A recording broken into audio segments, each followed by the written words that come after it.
Hello students, तो अगर आप भी इस बार बीए थर्ड सेमेस्टर में गए हैं तो मैं आपके लिए पॉलिटिकल साइंस का चैप्टर 4 का नोट्स और एक्सप्लेनेशन लेकर आई हूँ।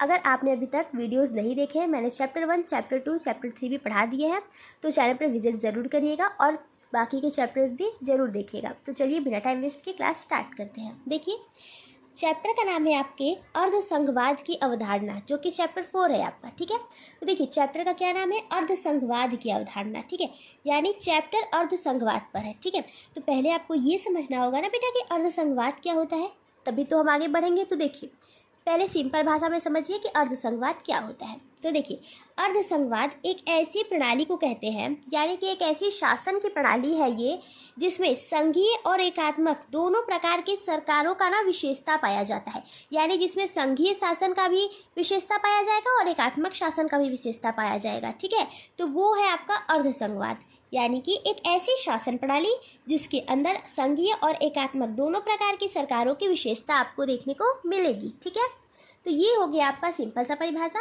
अब हम देखेंगे डी बसु, क्योंकि एक विद्वान द्वारा परिभाषा आपको जरूर याद होनी चाहिए ताकि आप एग्जाम में लिखें, ताकि टीचर को भी लगे कि हाँ आपने बुक पढ़ी है, पढ़ाई की है। ठीक है, तो आप एक विद्वान की परिभाषा लिखेंगे अपने एग्जाम में, तो आपका टीचर के ऊपर अच्छा इंप्रेशन पड़ेगा और आपको मार्क्स भी अच्छे मिलेंगे। ठीक है, तो डी बसु के द्वारा देखते हैं कि इनके क्या विचार हैं। तो देखिए, भारत का संविधान न तो पूर्ण रूप से संघात्मक है और न ही पूर्ण रूप से एकात्मक है, बल्कि दोनों का मिश्रण है। तो देखिए, ये कह रहे हैं कि जो भारत का संविधान है वो न तो पूरा संघात्मक ही है, न ही पूरा एकात्मक ही है, वो दोनों का सम्मिश्रण है। ठीक है, अब देखिए, जो संघवाद है वो एक तंत्र है, और ऐसा तंत्र है देखिए जिसके द्वारा राज्य की सारी शक्तियों का विभाजन दो प्रकार की सरकारों के बीच में कर दिया जाता है। ठीक है, तो देखिए, पहला तो केंद्रीय स्तर पर कर दिया जाता है, और जो दूसरा है वो राज्य सरकारों के रूप में होती है। यानी कि जो शक्तियां हैं इनका विभाजन दो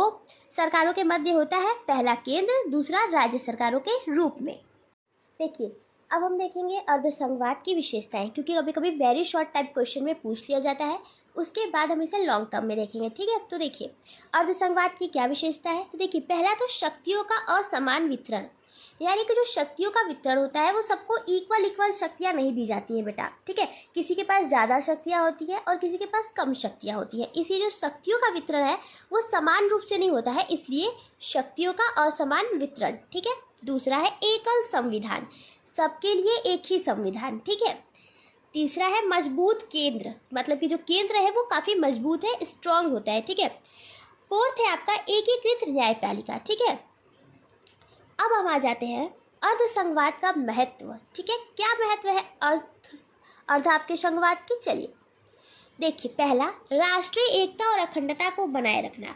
देखिए, लोगों में राष्ट्रीय एकता और अखंडता बनी रहे, इसके लिए अर्धसंघवाद बहुत ज़्यादा महत्वपूर्ण है और बहुत ज़्यादा योगदान देता है, जो कि देश के लोगों में एकता बनाए रखने में। देखिए, दूसरा है विभिन्न क्षेत्रों में राज्य सरकारें अपने लोगों की ज़रूरतों और को मतलब कि बेहतर ढंग से समझ पाती है। जैसे कि विभिन्न क्षेत्रों में जैसे कि जो राज्य है, राज्य सरकार अपने राज्य की जो ज़रूरत है, यानी कि अब उनके राज्य में किस चीज़ की ज़रूरत है या किस चीज़ की अब कमी हो गई है, उन सब चीज़ों को क्या है कि जो राज्य सरकार है वो अच्छे रूप से बेहतर ढंग से समझ पाती है और उन्हें रिप्लेस कर पाती है या रिपेयर कर पाती है। ठीक है, तीसरा है केंद्र और राज्यों के बीच शक्ति को संतुलित करना। जो केंद्र और राज्य के बीच है वो शक्ति को बिल्कुल संतुलित रूप में करता है। ठीक है, अब आ जाइए केसी वेहर, देखिए क्या कहते हैं। तो ये कहते हैं संघात्मक सरकार वह है जिसमें शक्तियों का बंटवारा केंद्र और राज्य सरकारों के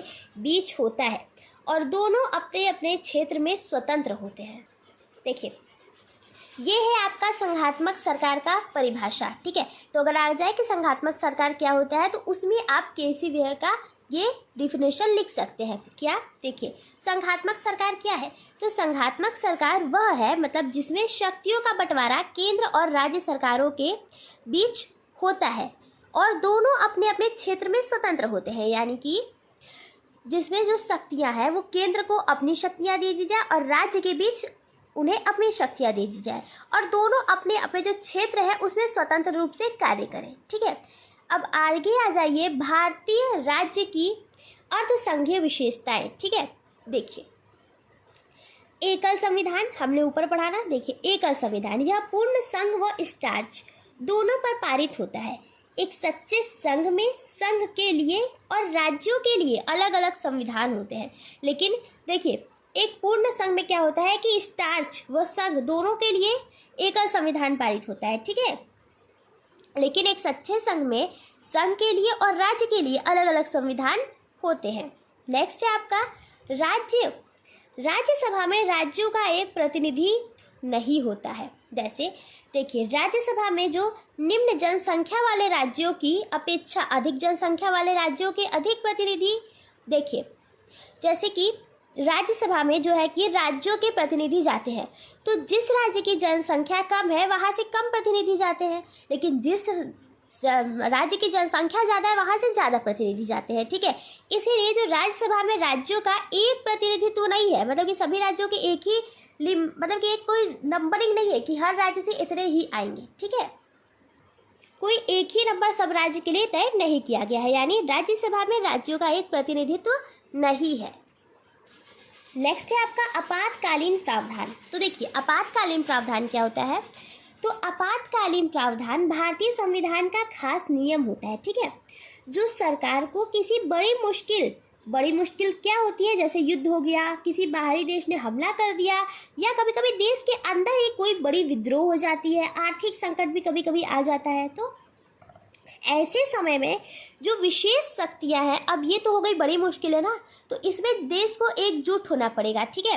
तो ऐसी बड़ी मुश्किलें जब आ जाती हैं तो विशेष शक्तियां, जो इम्पोर्टेंट जो स्पेशल शक्तियां होती हैं वो आ जाती है आपका केंद्र के पास, ठीक है। और ये केंद्र में भी ये राष्ट्रपति द्वारा लागू किए जाते हैं, ठीक है, ताकि देश की सुरक्षा और व्यवस्था बनी रहे। आपातकालीन प्रावधानों में जो केंद्र सरकार है वो सबसे सर्वशक्तिमान है, ठीक है। अब देखिए नेक्स्ट है आपका राष्ट्रपति द्वारा राज्यपाल की नियुक्ति। तो जो राष्ट्रपति है वही उनके द्वारा ही राज्यपाल की नियुक्ति होती है, राज्यपाल यानी गवर्नर, ठीक है। अतः वह केंद्र के प्रतिनिधि के रूप में भी कार्य करते हैं तथा उनके द्वारा केंद्र राज्यों पर भी नियंत्रण रखता है। यहाँ ये बता रहा है कि देखिए जो राष्ट्रपति है वो राज्यपाल की नियुक्ति कर रहे हैं, तो एक तरह से जो केंद्र है, केंद्र के प्रतिनिधि के रूप में ही कौन कार्य कर रहा है, राज्यपाल कार्य कर रहे हैं, तथा उनके द्वारा केंद्र राज्यों पर नजर नियंत्रण रख रहा है, कौन, राज्यपाल द्वारा, ठीक है, नजर रखा जा रहा है राज्यों पर तथा नियंत्रण रखा जा रहा है। जो राज्यपाल है राज्यों पर अपना नियंत्रण बनाए रखते हैं।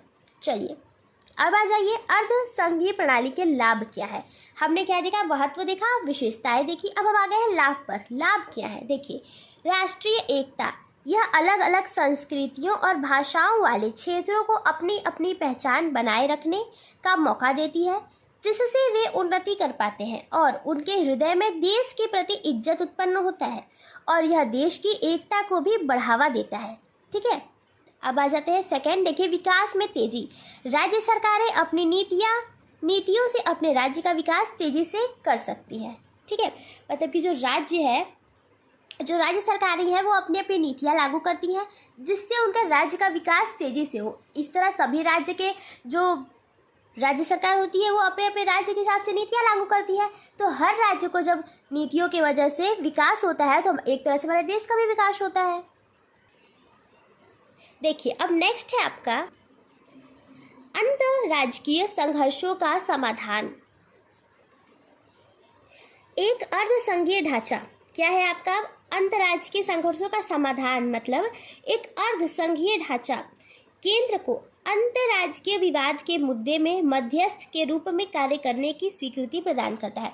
यानी कि एक जो अर्धसंघीय ढांचा है वो केंद्र को अंतर्राज्यीय विवाद के मुद्दे, कभी कभी अंतर्राज्यीय विवाद हो जाते हैं तो उनके बीच में जब मध्यस्थता करानी हो तो ये केंद्र की जो है अर्धसंघीय के रूप में कार्य करता है, ठीक है।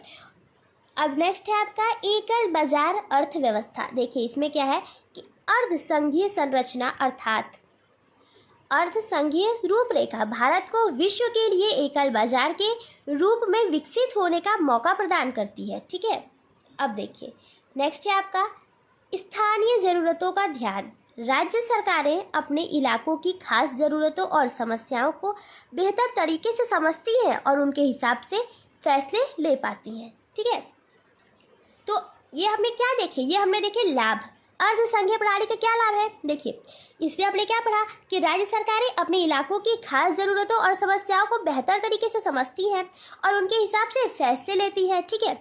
और ये लाभ हुआ ना। अब देखिए दूसरा लाभ हमने क्या देखा था, एकल बाजार व्यवस्था है। अर्ध संघीय संरचना अर्थात जो अर्ध संघीय रूपरेखा भारत को विश्व के लिए एकल बाजार के रूप में विकसित करने का मौका देती है।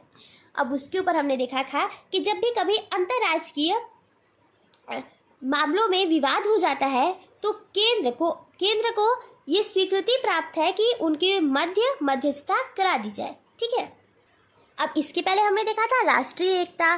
तो अर्धसंघीय प्रणाली का लाभ ये भी है कि राष्ट्रीय एकता बनी रहती है और अखंडता बनी रहती है, ठीक है। और उसके बाद हमने देखा था विकास में तेजी, ठीक है। तो हमने उसमें ये देखा था कि राज्य सरकारें जो है अपने अपने राज्य की ज़रूरतों के हिसाब से नीतियाँ लागू करती है, जिससे जो राज्यों का विकास तेज़ी से होता है, ठीक है। तो ये था हमारा राजनीतिक विज्ञान का यानी पॉलिटिकल साइंस का चैप्टर 4 का नोट्स विथ एक्सप्लेनेशन। अच्छे से आपको समझ आ गया होगा, सारी चीज़ें बिल्कुल आसान भाषा में लिखी है। आप चाहे तो नोट्स भी बना सकते हैं। तो चलिए मिलते हैं नेक्स्ट वीडियो में। Thank you.